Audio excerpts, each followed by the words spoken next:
in the immeasurable layer,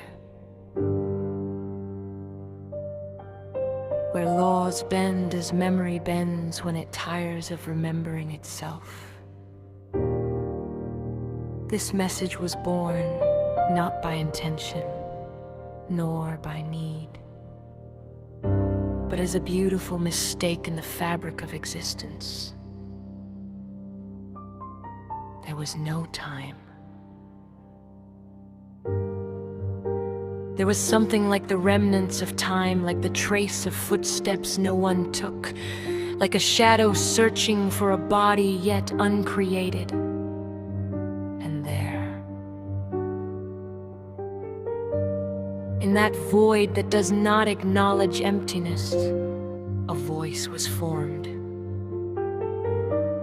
Neither male nor female, but a split in meaning. Half remembering, half rejecting. It said, "You did not arrive.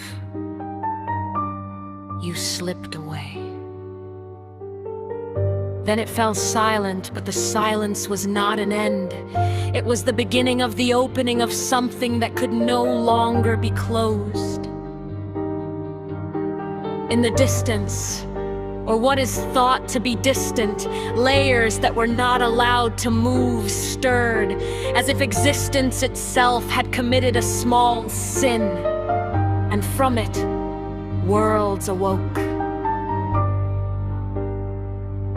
Forms appeared, not beings, not ideas, but possibilities that had abandoned their neutrality. Each possibility carried a copy of you, but none of them was you. One knew an ending you hadn't lived, another wept for a beginning that never happened, and a third looked at you as if you were the only mistake that hadn't been corrected. And from this fragmentation, the voice returned. All that you haven't lived hasn't disappeared. It accumulates within you, like souls without death. Then something happened, something unnamed. The void split open, not like a tear, but like a revelation. As if a curtain had been covering the truth, and then grew tired of the charade. And you saw, or remembered that you saw, endless corridors built from moments that were never given a chance to be. Every passage led to a door, and every door bore a name, your name. But as you drew near, you discovered that the names weren't yours, but belonged to what you could have been. And then, something within you trembled, something that wasn't a heart, but something that preceded the heart. The voice whispered, this time closer. You don't choose the paths remember you. In a deeper depth, deeper than any depth that can be measured, there was a being. It had no form, but all forms bowed toward it. It had no voice, but all voices emanated from it. You drew near, or perhaps it drew near to you, for in that place there is no difference between drawing near and falling. Then it spoke, not in language, but in a slow collapse of meaning inside your head. You weren't created to live, you were created to remember. But they cut off your memory and placed you inside a story they called life.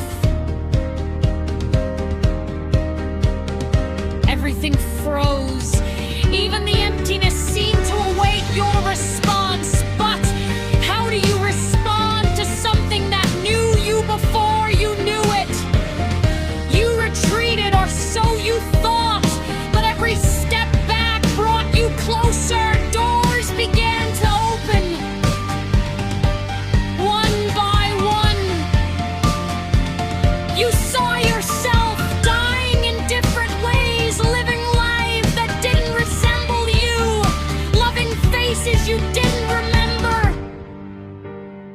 losing things you never even had. And in every scene, there was a hidden thread, typing you to something outside of all of that. Something watching. Something waiting.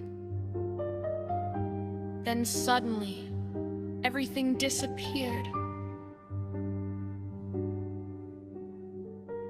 No more corridors. No doors. No voices. Just you, or what was left of you. And in that absolute silence, the voice returned, but this time from within you. Are you beginning to remember? You didn't answer, but something inside you did. Writing appeared, not on a wall, but inside your consciousness. The end hasn't come yet, because you haven't even begun. Then another line, you are not in this world. This world is trying to contain you. And then the last one, which shouldn't have been read. When you remember your real name, everything will collapse. And between this realization and the fear of its completion, you began to feel a strange weight. Not the weight of the body, but the